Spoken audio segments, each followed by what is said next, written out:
Oscar Pistorius o bone molato wa polao o ganetswe ka parola.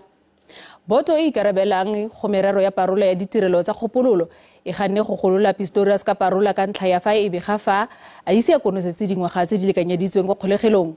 Pistorius o tlhageletse fa pele ga Boto dingwaga di le lesome morago go bolaya lekgarebe la gagwe Reeva Steenkamp ka go mo thuntsha ka Pedi 13.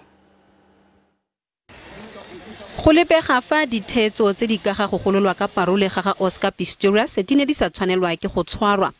Gatwe go na le taolo go tswa kwa kgotlatshekelo ya boikuelo eo e tlhalosang fa Pistorius a ise a konesetse selekanyetso se se kwa tlase se se beilweng sa sekwebo mme taolo eo e romeletswe lefapha la ditirelo tsa kgopololo ka mopitlwe a le malatsi a lesome a mabedi le borobedi fela ga go ise go totoba le gore boto ya parole e amogetseleng.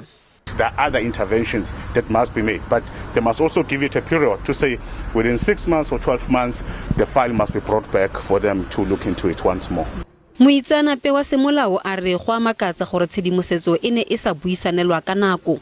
It is quite bizarre that the parole board hearing proceeded today with the board being aware of these time constraints and the fact that half of his sentence had not yet been served. So it is quite bizarre that they did proceed today. Le fa go le jalo lelapa la ga Steenkamp le amogetse tshwetso ya go ganetsa mmolai wa morwadi ya bone ka parole.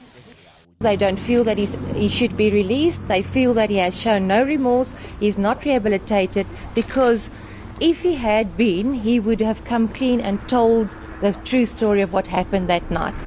Ene ya re pelenyana a tsenela Ditheetso tsa parole Steenkamp a re lelapa la gagwe le dumela fa Pistorius a sa bontshe go itsholla seo a se dirileng mme a sa tshwanelwa ke go gololwa. I don't believe his story. I don't. Pistorius o tlile go nonofela go gololwa ka parole Phatwe wa ngwaga wa 2024.